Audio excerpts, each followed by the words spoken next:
ख़वातीन हज़रात, जब से कोरोना जैसी वबाई बीमारी ने पाकिस्तान में पंजे गाड़े हैं, तब से इस बात का एहसास शिद्दत इख्तियार कर गया है कि हम एक बदबख्त और नाकाम तरीन और बेहिस्स मुआशरे का हिस्सा हैं। हम एक ऐसे नाकाम तरीन मुआशरे में हिस्सा ले रहे हैं जिसकी हुकूमत की पॉलिसियाँ भी नाकाम हैं, जिसके डॉक्टर्स के तरीक़ेकार भी नाकाम हैं, जिसके अस्पताल भी नाकाम हो चुके हैं। हम एक ऐसे मुआशरे का हिस्सा हैं जिसमें हमारा जो सेहत का महकमा है मुकम्मल तौर पर फलाप होकर हमारे सामने आ चुका है, बेनकाब हो चुका है। हमारी जो औकात थी हुकूमत की, जो हैसियत थी हुकूमत की, जो ओहदेदारों की, वो सब की सब खुलकर सामने आ चुकी है, बेनकाब हो चुकी है। मैं आज इस वीडियो में मुख्तसर सी कहानी आपको सुनाऊंगा कि कोरोना के मरीजों के साथ पाकिस्तान के अस्पतालों में क्या हो रहा है, और ये सहाफ़ी एक खातून की कहानी है, उसकी ज़बानी में आपको सुनाता हूँ। दोस्तों, पाकिस्तान में इस वक्त कोरोना के मरीजों के लिए अस्पतालों में बिस्तरों, अद्वियात, तिब्बी आलात और वेंटिलेटर्स का हसूल दिन ब दिन मुश्किल होता जा रहा है। इस बात का अंदाजा मुझे उस वक्त हुआ जब मुझे खुद अपने एक अजीज को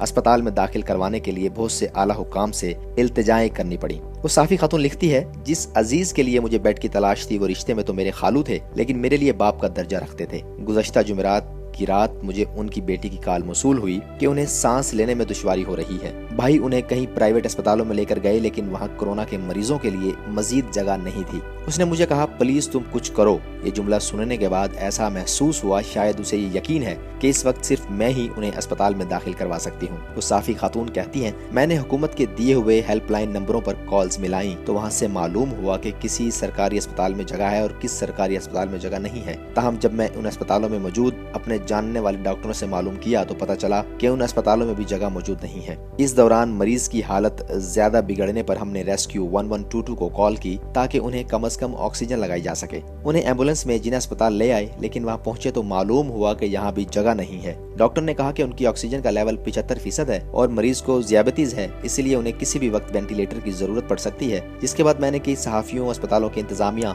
और महकमा सेहत के अफसरों को कॉल्स मिलाकर मालूम करना शुरू किया कि किसी अस्पताल में जगह और वेंटिलेटर मौजूद हो तो हम अपने मरीज को वहाँ पर मुंतकिल कर सके। मरीज से जाती उनसियत और उनके घर वालों के एतबार और यकीन ने मुझे मजबूर कर दिया कि मैं बतौर सहाफी अपना तारुफ करवाकर आला हुक्काम को भी कॉल्स करूं ताकि उन्हें किसी सरकारी अस्पताल में ही जगह और वेंटिलेटर मिल सके। दोस्तों, वो कहती हैं, कई घंटे गुजर गए लेकिन कहीं से उम्मीद नजर नहीं आई। इस वाक़े से कबल मुझे इतना तो मालूम था कि कोरोना के मरीजों की तादाद बढ़ने से शहर के अस्पतालों में जगह कम है, लेकिन ये अंदाजा नहीं था कि हमारा सेहत का निज़ाम दरहम भरम हो गया है और हम जिस अस्पताल में जाएं वहाँ ही बिस्तर दस्तयाब नहीं होगा।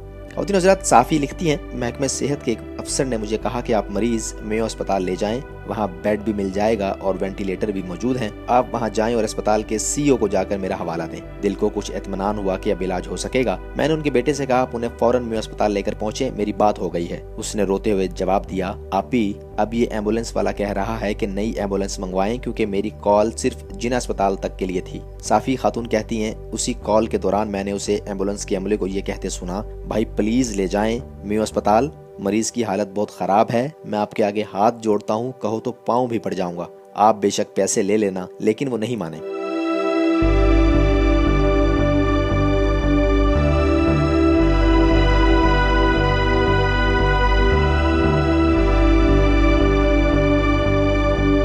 ये बात सुनकर बहुत तकलीफ हुई और समझ नहीं आई कि किससे ये सवाल करूं कि क्या इस वायरस ने हमारे निज़ाम को इतना बोसीदा कर दिया कि इस लाचारी के आलम में भी हम किसी की मदद करने को तैयार नहीं हो रहे। ख़वातीन हज़रात, वो आगे लिखती हैं, हमने दूसरी एम्बुलेंस बुलवाई जिसमें हम मरीज को मेयो अस्पताल लेकर पहुंचे। जब हम वहां पहुंचे तो वहां मौजूद DMS से बात करनी पड़ी कि बराए मेहरबानी मरीज को दाखिल कर लें। फिर उसके बाद में मेयो अस्पताल लाहौर CO से दरखास्त की कि सर मरीज को दाखिल करके उनका जल्द अज जल्द इलाज शुरू करवा दें क्योंकि उनकी हालत काफी खराब है। जिसके बाद उन्होंने मरीज को कोरोना के मुश्तबा वार्ड में दाखिल कर लिया जहां लवाहिकीन को जाने की इजाजत नहीं। अगले 3 घंटे अंदर क्या होता रहा हम नहीं जानते थे। इसी दौरान एक खातून वार्ड के पास से ज़ारो कतार रोती हुई आई और कहने लगी, क्यों ले आए अपने मरीज को यहाँ, ये तो सबको मार कर भेज रहे हैं। मेरे घर के 3 लोग मर चुके हैं क्योंकि यहाँ कोई सहूलत नहीं है और हम तो रुल गए हैं। ये सुनकर हम मजीद परेशान हो गए और दिल को तसल्ली देते रहे कि सब ठीक हो जाएगा। हमने वहाँ मौजूद डॉक्टर से बार बार राबिता किया जिस पर हमें बताया गया कि मरीज को ऑक्सीजन लगा दी गई है। वार्ड के अंदर से हमें एक सादा पर्ची पर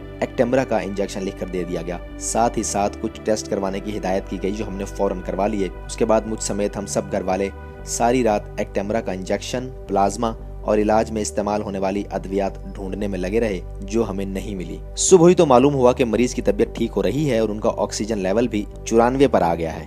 थोड़ी तसल्ली हुई। इस दौरान मैं मुसलसल डॉक्टर्स और मेयो अस्पताल की इंतजामिया से राब्ते में थी। ख्वातीन हज़रात, वो सहाफ़ी खातून लिखती हैं, डॉक्टरों ने कहा कि उनके सीने का एक्सरे करवाना है, लेकिन मेयो अस्पताल की एक्सरे मशीन उस वक्त खराब थी। DMS ने कहा थोड़ी देर में ठीक हो जाएगी, फिर डॉक्टर आएंगे और मरीज को देख लेंगे। कुछ ही देर में पता चला कि मेरे खालू की तबीयत दोबारा खराब हो गई है। हम परेशानी में दोबारा DMS के कमरे की तरफ गए और उन्हें बताया कि मरीज की तबीयत ठीक नहीं है, बराए मेहरबानी देख लें, क्योंकि सीनियर डॉक्टर तो पता नहीं कब आएंगे। वहाँ मौजूद DMS ने कहा कि हम थोड़ी देर में उन्हें ICU में शिफ्ट करेंगे। कुछ देर के बाद उनका बेटा उनकी हालत के बारे में मालूम करने गया तो मालूम हुआ कि मरीज अपने बेड पर मौजूद नहीं है। परेशानी के आलम में हम सभी इधर उधर भागते रहे कि शायद मरीज को ICU में शिफ्ट कर दिया हो, लेकिन वो वहाँ भी मौजूद नहीं थे। ख्वातीन हज़रात, लम्हा फिक्रिया है। वो खातून कहती हैं, इसी दौरान तकरीबन 2 घंटे का वक्त गुजर गया। इंतजामिया से पूछा तो उन्होंने कहा कि आपने मरीज का नाम ठीक नहीं लिखवाया, इसलिए वो वार्ड में नहीं है और उन्हें ICU में शिफ्ट कर दिया गया है। हमें इस बात पर तसल्ली न हुई और हम खुद उन्हें तलाश करते रहे तो पता चला